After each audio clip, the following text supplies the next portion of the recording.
Good evening, everyone. This is Sarah's Night. As always, we're going to start another read aloud right now, but this is going to be just one short tale instead of the beginning of another entire series of books from childhood or something like that. This is going to be one tale featured in an anthology book called Horror Stories, created by Susan Price, which you see on screen right now. This is also from my childhood. My particular memory is that, as you might remember from the beginning of my read aloud to Nighty Nightmare about a year and a half ago, I talked about during the time from 7 to 12 years old, 12 and a half, when I was a small child living in South Carolina, and this was my first time living away from Chattanooga, Tennessee, where my grandparents lived, and my grandmother in particular, my maternal grandmother, Dolores Burton, always came over to visit our home in South Carolina during that time because my sister and I were still, very dependent on her. She was known for spoiling us in a good way, of course. My sister and I didn't turn out to be self-entitled or psychopathic adults or anything like that. But yeah, my grandmother always gave us a gift of some sort.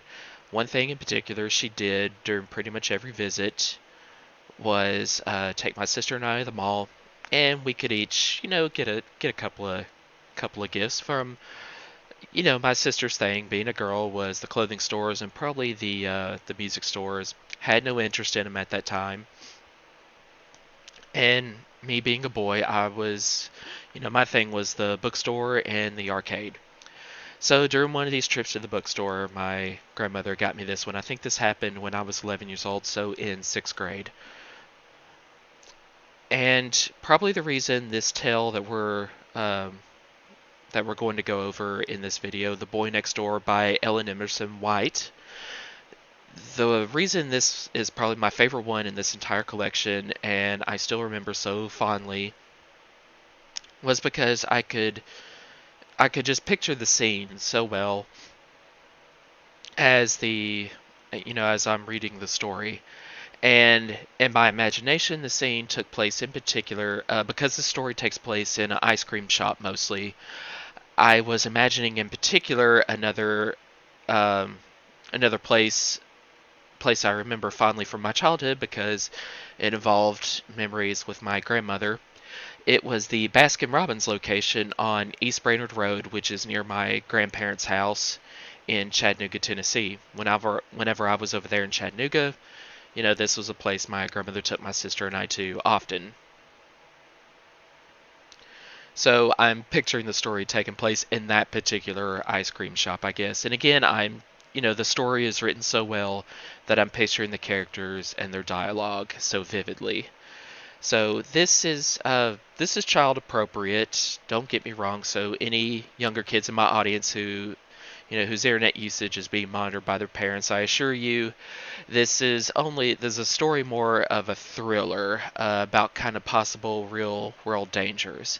This isn't going to be like disturbing or graphic violence or anything like that. So I hope you come to like this story as much as I did. Without further ado, here is The Boy Next Door by Ellen Emerson White. Winter in New England was much too cold for ice cream. But the show must go on, the store must stay open, and Dorothy was working from 4 to 9. The closing shift. It was boring to work by herself, but they weren't getting enough business for her boss to justify paying extra staff. It was very boring. A few parents, divorced fathers mostly, brought their kids for pre-bedtime combs. Some sorority girls from the university rushed in to get a cake for a birthday that had been forgotten. She talked them into the 12-inch instead of the 9 because they were supposed to sell up. When someone asked for a cone of chocolate chip or whatever, she was supposed to say, "Yes, sir, would that be a medium?" Because suggesting a large cone would make customers nervous and inclined to say, "No, no, just a small." But medium sounded so harmless, so average. The same way $1.99 sounded so much less expensive than $2. As memory served, W.C. Fields had a theory about that. Two couples came in, double dating. The girls were, quite vocally, watching their weight, so they decided on small Diet Cokes. The guys didn't seem too happy about that, and there was a lot of discussion before all four of them finally ordered sundaes. No nuts on mine, one of the girls added, quickly, which would be a not inconsiderable saving in calories considering they were buttered toasted, but a rather paltry saving in the scheme of the overall sundae. Dorothy, however, just kept her mouth shut and made the sundaes, rang them up, gave back the change, rinsed the 2 scoops she'd used. Business was slow and dull, although there were worse things than getting paid minimum wage for doing physics homework. Around 7:30, her friend Jill came in. Best friend, actually. They had met in kindergarten and became instantly inseparable because they were the only two in the class who could read, and looking at DOG and CAT flashcards was dull. Ennui, Jill had said more than once. Our friendship is founded on ennui. Not that she had a flair for the dramatic or anything. In many ways, they were exact opposites. Jill was tall, she was short. Jill was blonde, she had dark hair. Jill liked art, she liked science. But by the time they got around to noticing that they had very little in common, they were already such close friends that it didn't matter. So, Jill said, leaning heavily against the counter, what do I get for free? Dorothy grinned and pointed in the direction of the drinking fountain. I think I'll pass, Jill said, and took off her mittens. Lumpy-looking mittens, but then again, she'd made them herself, and Dorothy had to get points for that. It's really cold out there. Are people actually coming in here? Dorothy shook her head. No. Jill hung over the glass counter, looking at various tubs. Is that one new? She asked, pointing. Yeah, licorice. Dorothy reached for a little wooden paddle. Want to try it? It's even worse than pumpkin. Jill tasted a spoonful, then nodded. It's almost as bad as cinnamon crunch. Dorothy nodded, took the paddle back, and threw it away. Jill unzipped her jacket slightly, then zipped it back up. I was kind of surprised there were so many people, she said. Oh, the funeral. Small town, Dorothy said. Almost everyone knew everyone else, so when someone died or was born or played Little League or had a yard sale, a lot of people showed up. So even though Mrs. Creighton had been an absolutely terrible teacher, a real terror when you got right down to it, the church had been packed. The funeral had been over the weekend, but that didn't mean that everyone still wasn't talking about it.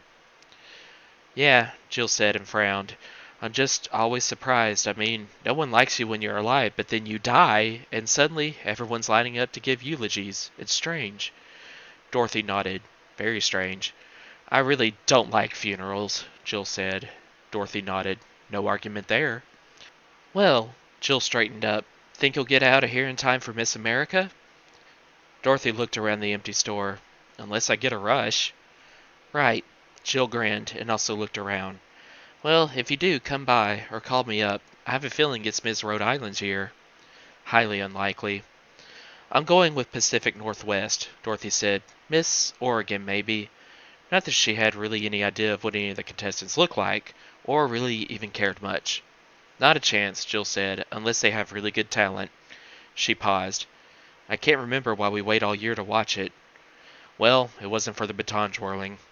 Because we each secretly want to be Miss Congeniality, Dorothy said. Oh, right. Jill put her mittens back on and headed for the door. Don't work too hard. Dorothy nodded and, finished with her physics homework, reached for her calculus book. The store manager, Howard, stopped by at 8:30 to grumble about the lack of money in the register and took most of it back to the safe. Then he came back out to remind her about turning off the heat under the hot fudge and butterscotch, being sure to rotate the ice cream sandwiches when she restocked, and to remember to turn on the alarm system before she left. She nodded, already at work refilling the jimmies. Sprinkles, ants, everyone who came in had a different name for them. By the time she'd locked up, promptly at 9 o'clock, she only had to tip the chairs up on top of the tables, mop the floor, and spray clean the glass on the display cases. Howard hated fingerprints. Small children sometimes even left face prints. It was 10 after 9 when someone knocked on the door. She pointed to the closed sign, then saw that it was Matt Wilson, who she had known since the 3rd grade. They had even gone on a date, once, to the movies. Freddy Krueger. Not exactly her idea of a thrill, although Matt had liked it just fine.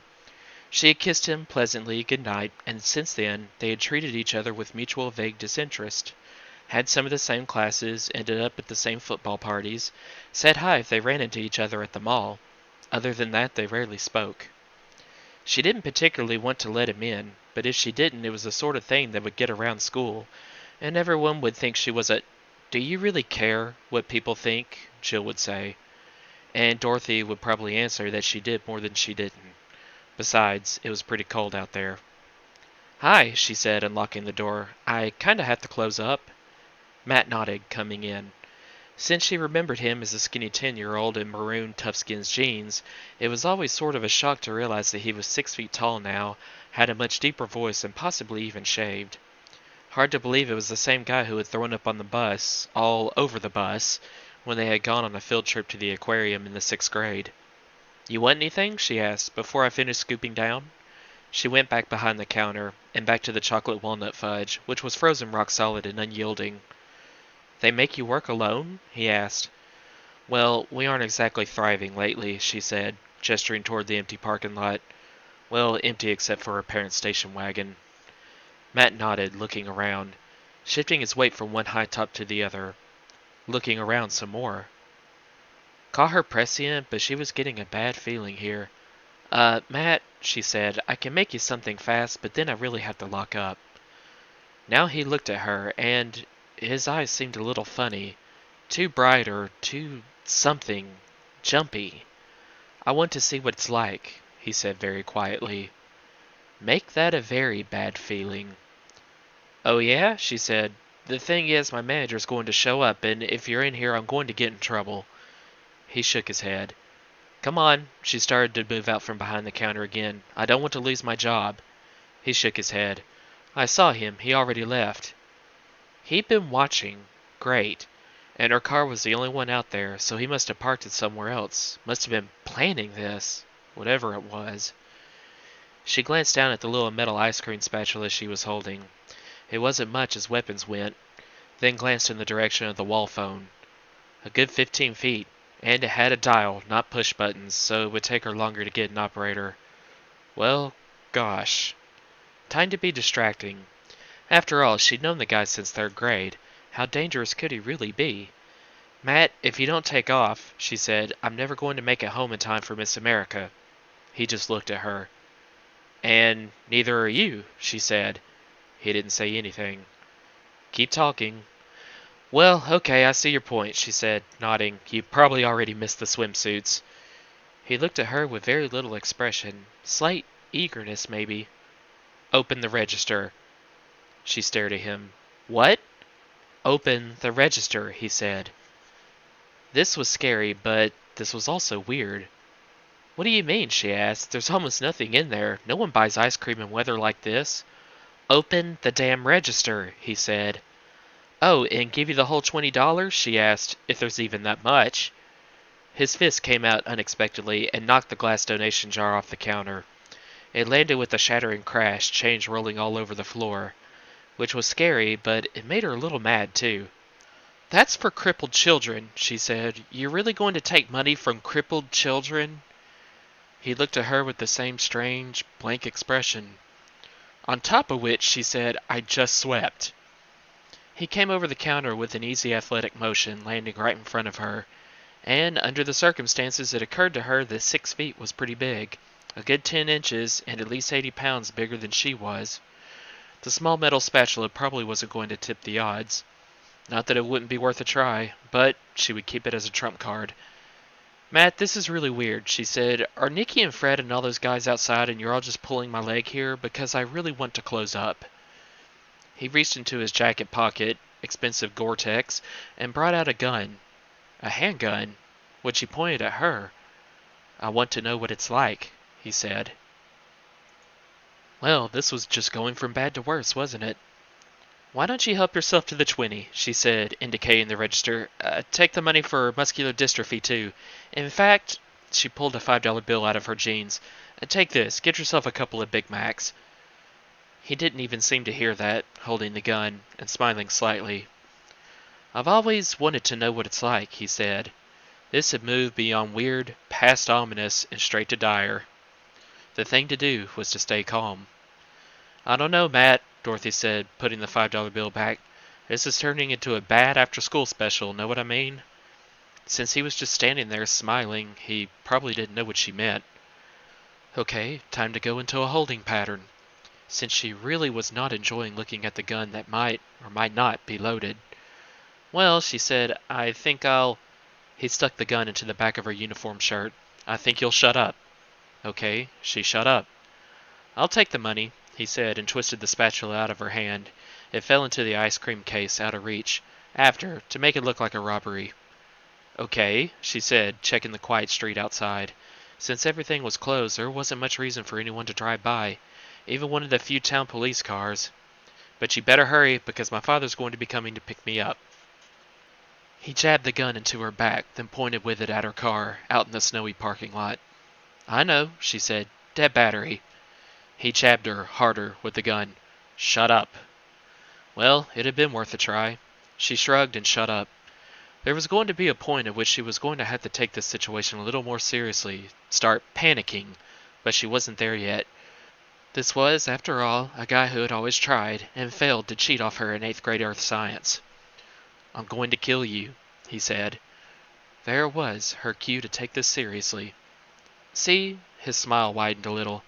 I've always wondered what it would be like, to kill someone. So I'm going to do it. Find out. And the police will just think it's a robbery, see? Uh-huh. She edged a step away from him. I really want to. Always have, he said. I've been thinking about it for a long time, and what it would feel like, and I think, he grinned a little. I've been planning this. Well, she certainly knew now. Boy, she said, keeping her voice calm, and people say it isn't dangerous for MTV to show all those violent images. He didn't seem to think it was funny. Somehow she wasn't surprised. Look, I don't know if you're kidding, Matt, she said, but either way, I think you should consider intensive psychotherapy. He didn't seem to think that was funny either.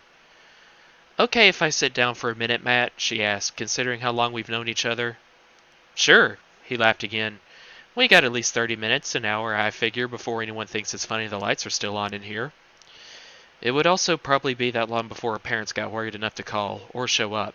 They didn't like the idea that she closed up alone on weeknights. They were always afraid that something bad might happen. And in the future, she was going to have to take those sorts of concerns more seriously. On the floor, he said, so no one will see us if they go by. Right there.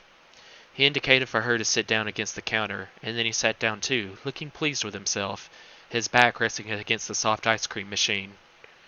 Her head hurt, in a numb sort of way. Want a dish of cinnamon crunch? She asked. It's really good. He scowled at her. You better start being scared. It's not as fun if you're not scared. Exactly. She resisted the urge to rub her temples.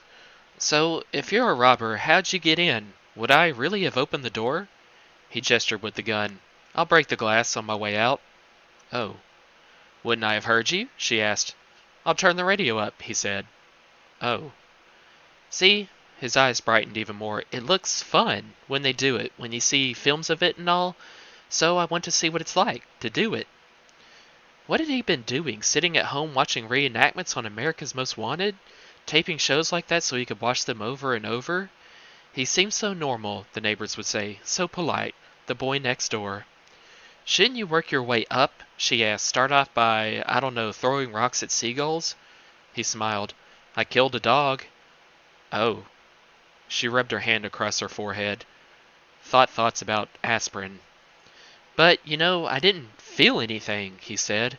It didn't feel good or bad, or maybe because I used a car. Maybe if I'd really done it myself, well, so I'm really going to do this, and then I'll know. The thing she had to keep in mind here was that Matt Wilson wasn't exactly the brightest guy she had ever known, so keep him talking. Did we really have that bad a time on our date? She asked. He didn't say anything, just stood there, looking at her, holding the gun with great confidence. Familiarity. Pleasure. Well, quick on the uptake was it going to go on his tombstone. I don't want to be trite, she said, but why me? Such a nice boy, the elderly neighbor would tell Maury Povich. Always shoveled my walk. Because you're not special, he said. Oh. Not exactly the answer she had expected. Her breath got stuck somewhere inside her throat, and it was an effort to swallow. You know what I mean? He said, leaning forward. You're just there. Like I know you, I see you around, but I don't give you any thought.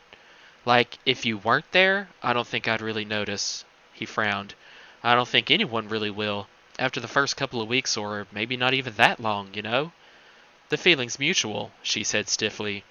Nice to have her entire existence reduced to a footnote, A memorial page in the yearbook, if that. Like, he didn't even seem to hear her, too far into his own crazed little reverie. They'll be sad at school at first, and they'll have, counselors come, so everyone can talk about how sad they are, and then, he snapped his fingers, next thing you know, spring training will be starting. The fact that he just might be right was almost more terrifying than the rest of this. People's lives were getting pretty disposable these days. Even if you died in a really interesting way, you still might not even make the evening news. So, I do you, he said, and big deal. They shouldn't have had you working here alone at night, 'cause you got robbed by some hopped-up junkie with a... And he made his hand shake on the gun. Quick trigger finger. He had been thinking about this. What a waste of limited brain power. Because it would look like a robbery gone bad. Like her mother always said, plenty of bad things happen in small towns, not just big cities. But the difference was, in the small town, you knew the people. Her head hurt. She wanted to go home. The floor was filthy. What about fingerprints? She asked. He grinned. Haven't touched anything. And if I do have to... With his free hand, he took a pair of winter gloves out of his pocket to show her. Well, she leaned back against the cold white counter. There was a small chocolate smudge, maybe knee-high. That's good. You thought of almost everything. I thought of everything, he said, and glanced at his watch. I want you to lie down now, hands behind your head. Oh, great. Execution style. He must have been reading gangster movies. It was important to keep in mind that she really was smarter than he was. Maybe not special, but definitely smarter. What you haven't thought about, she said, is what it's really like to kill someone. It is easy, but it's pointless, even if it's personal. He scowled at her. Shut up. I'm getting tired of you. Yeah, but... She lowered her voice, carefully, as though there was someone else around to hear. I know what I'm talking about. He scowled at her, but uneasily. Okay, good. Keep it up. Even if the person probably should die, she said, even if you have a serious grudge against them, it doesn't seem to matter, because it doesn't change anything. You do it, and you don't feel better, you just feel nothing. Like with the dog. You feel it's a waste. You risk so much, and you don't get anything back. What do you know about it? He asked. But at least he was listening. Okay, she got his attention. Time to bring out the big guns. I know more than you think, she said. But we have to have a deal. If I tell you, you have to leave here, and no one will ever know about this, because we'll each have something to hold over each other, so we can just keep it to ourselves. He frowned at her suspiciously. You just don't want me to kill you. God, he was dense. Well, obviously, she said. Would I really be stupid enough to tell you about this otherwise? He frowned, pointed the gun. Tell me what? Dorothy took a deep breath, then let it out. I killed Mrs. Creighton. He sat up straighter, then shook his head. Huh, yeah, right. Nice try. You're just like stalling. No, she was trolling her line out, trying to get him hooked. You want to hear what it was like? She asked. Stuff nobody else knows? He didn't say yes, but she could tell he was starting to get a little curious, intrigued. Think about it, Matt, she said. We were all in her class together. 5th grade. Think about what a terrible teacher she was. She was really mean to me, remember? He frowned. No, like she was mean to everyone. Yeah? Well, I didn't like it. She paused, for great effect. And I waited a long time to get back at her.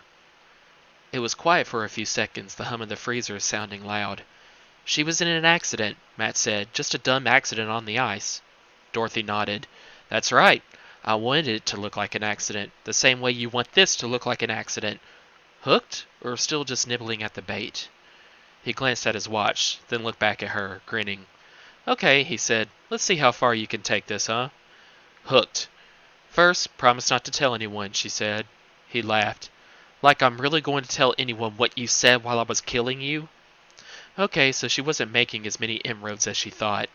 I'm not kidding, Matt, she said. I'm making a deal here, and admit it, you want to hear about it. I'm the one holding the gun, he said. I'm the only one who can make deals. Fine.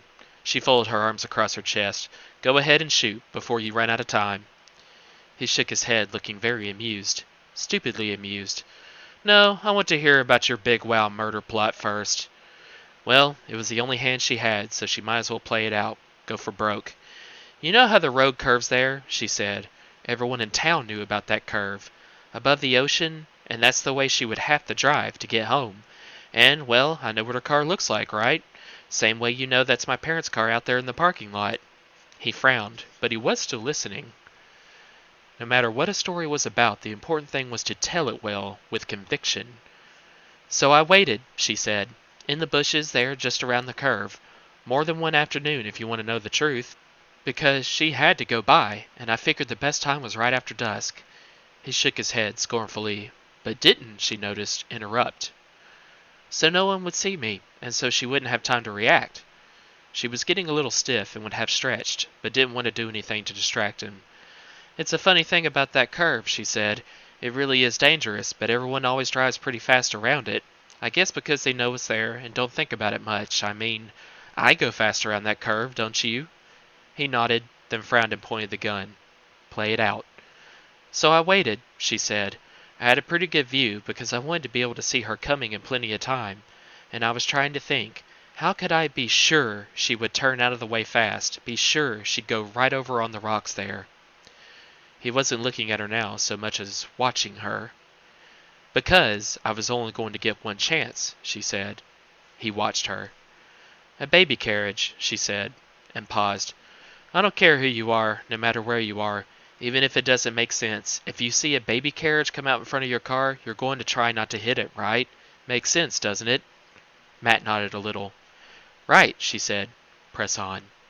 "So I waited, and I waited, and Thursday afternoon, right after dark, who should come speeding along?" She paused, then nodded significantly. "Yeah, so I timed it. Wanted to be sure she'd see it, but only after it was too late. I timed it, and then I pushed the carriage out there, and—" She let herself grin with exquisite slowness. "And she swerved, and she went right off the road, just like I thought she would." Matt was watching her with his mouth hanging open, although he probably wasn't aware of it. "Good. Keep going." "I didn't bother looking down over what was left of the guardrail," Dorothy said, "in case she hadn't been killed and only maimed or something, and was looking up. I just went out to the middle of the road, got the baby carriage, and carried it back, through the bushes to my car, so I could get rid of it." She paused, slightly longer than briefly. "Evidence, right?" She checked Matt's expression. He was frowning. "But here's the problem," she said. "The problem for you. I really didn't like her. I had it in for her. And yeah, she ran off the road, and yeah, it was because of me, and it didn't seem to matter. It wasn't a kick. It was just like, so what? I mean, you're right. You and I have absolutely no opinion about each other. So if you waste it on me, take the chance, it's just stupid. If you have to do it, make it someone you hate. Try to make it worth your time and trouble. Make it worth the risk." It was quiet again. "Nice story," he said, then cocked the gun. "Now, put your hands behind your head."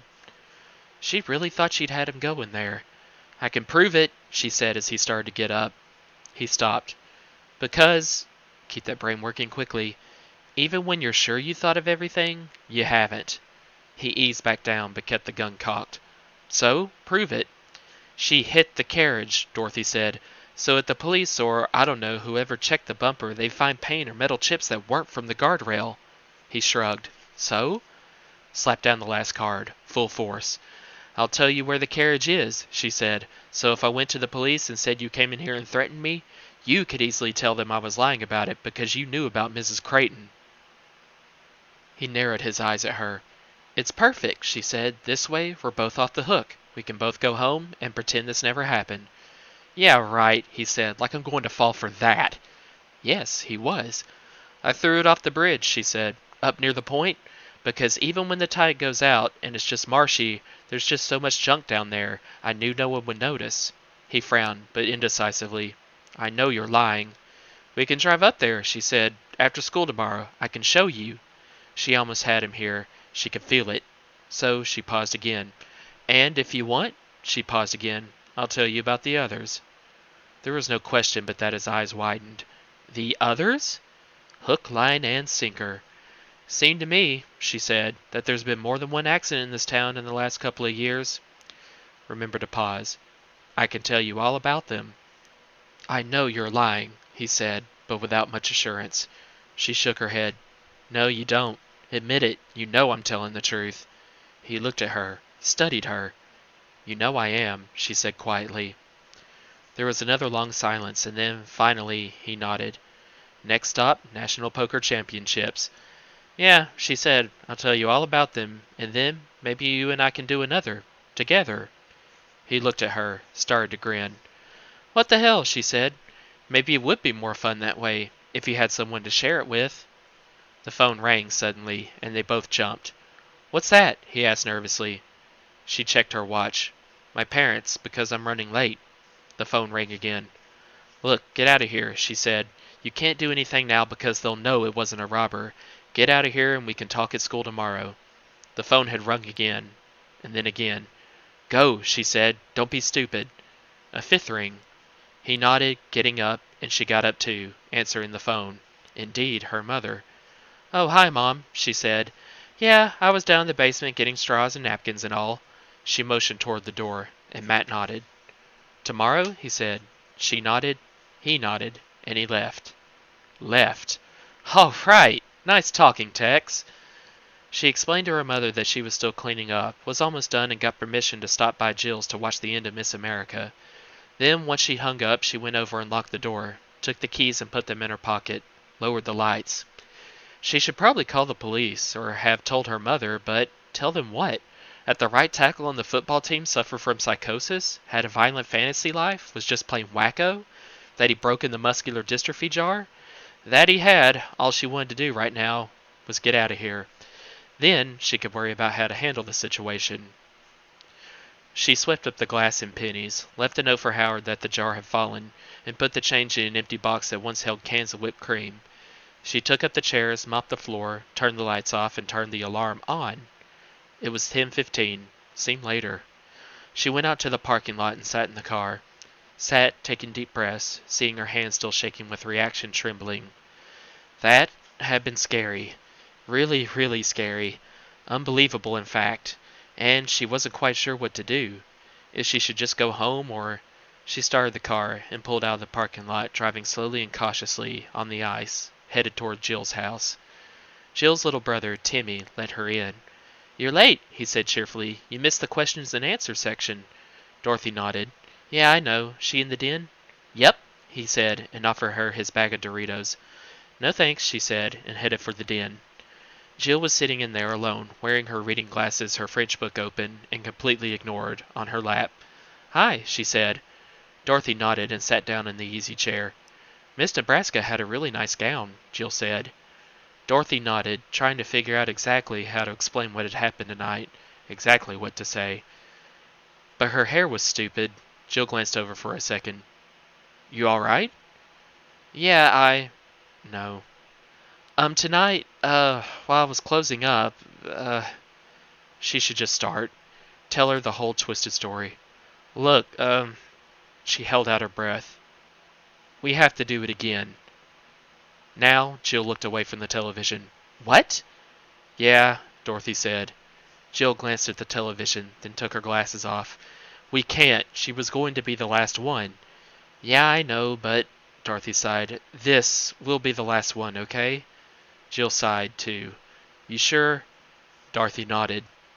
Okay, Jill said, and closed her French book. When? Preferably an hour ago. After school tomorrow? Dorothy said. Jill thought about that, then nodded. Okay. Who is it anyway? Matt Wilson, Dorothy said. Jill grinned. Whoa, that must be a long story. Very long, Dorothy nodded. Well, tell me at the commercial, Jill said, then looked at her. This is going to be the last one, right? Dorothy nodded. Good, Jill said and put her glasses back on. Then they both looked at the television.